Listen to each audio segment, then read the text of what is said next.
I'd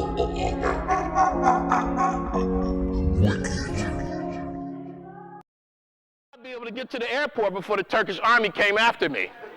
But there were too many people around.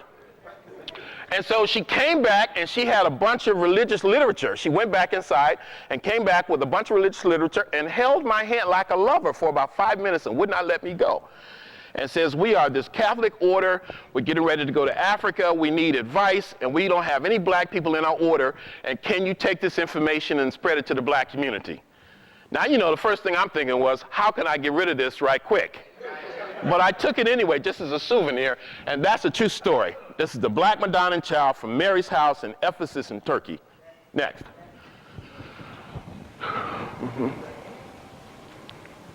Next. But that's not the most fascinating thing that happened to me in Turkey. And I went to Turkey because Prince Badar said it was a good place to go. I went during Ramadan by myself during the war with Iraq. Okay, that's the kind of person I am. So I can deal with the Philadelphia public schools. But the most exciting thing was I found black communities in Turkey. I did a lot of research, I did a lot of praying, I talked to the guides, I told them I was going to give you a big tip. The head of the tour come, and they found black people for me. We drove a long way from a city called Izmir to a place called Kusadasa.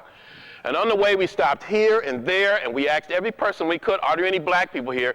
And we finally able to find a little boy who said, I know of a house where these black women live.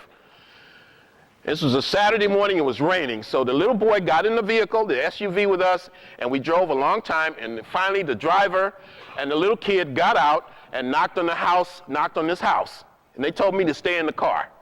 They didn't have to tell me twice. And next thing you know, I'm looking to see what they're doing, and I see these two black faces pop out of a window. And they looked at me like an extraterrestrial had landed. And I waved at them, and they waved at me, and they started to smile and rub their eyes as if, could that be a black person?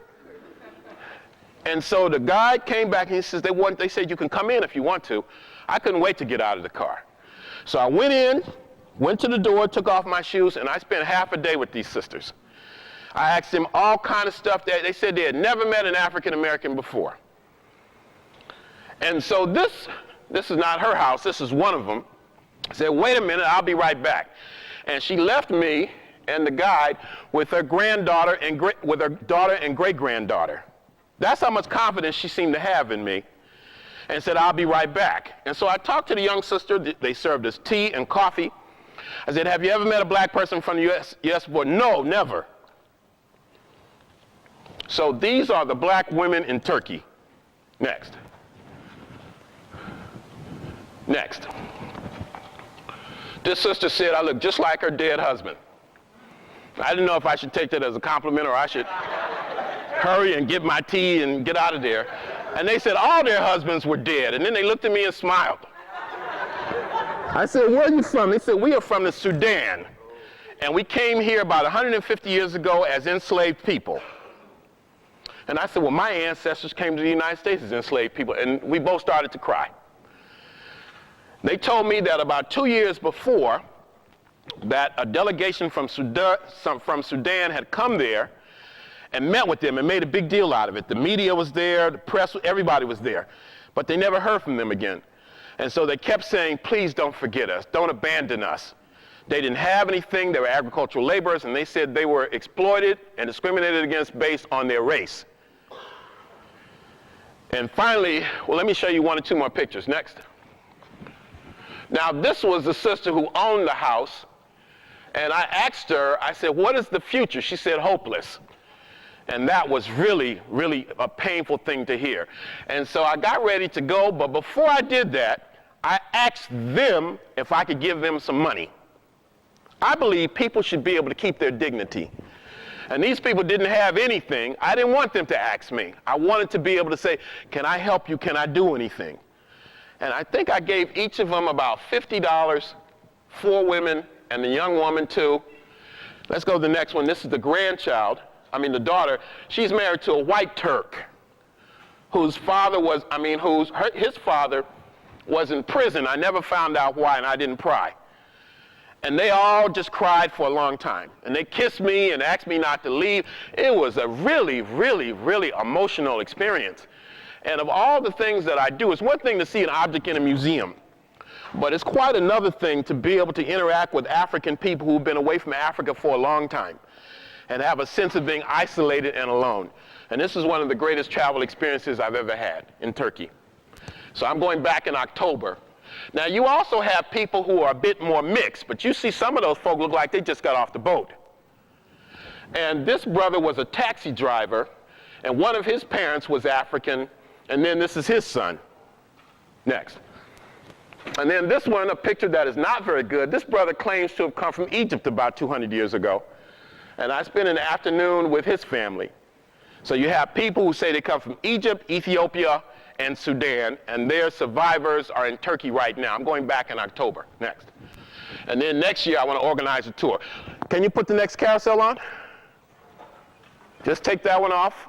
Me know that India is very big to me, that India has the largest concentration of black people in the world, something like 300 million. And this is a phallic symbol from India. I photographed this in a museum in Pasadena. Next. Focus it. Now this is a nice picture right here. And I picked this was a postcard I picked up in Amsterdam of a black child in India. Next. These women are in northwest India. They live in a state called Rajasthan. And I think that these are black untouchables in the northwest. Next.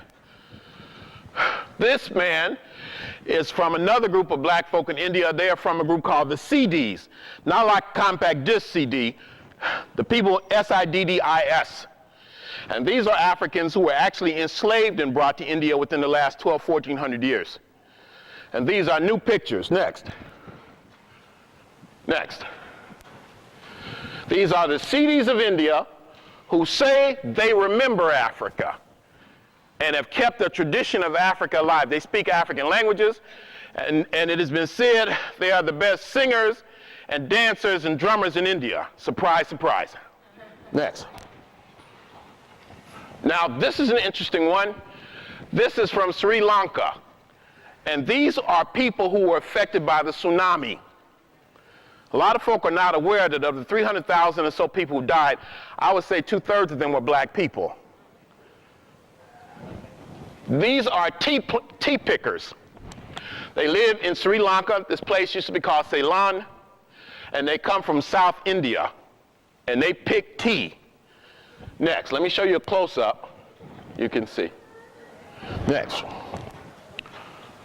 From Bangladesh. Next. And this is a black woman from a place called the Andaman Islands. The Andaman Islands is a remote archipelago in the Indian Ocean in the Bay of Bengal.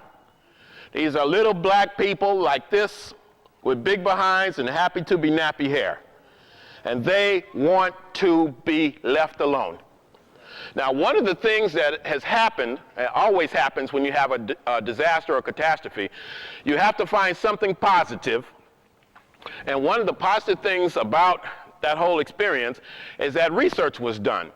And scientists concluded based on DNA that these people are a relic population who left Africa maybe 60,000 years ago. I suspect much longer than that.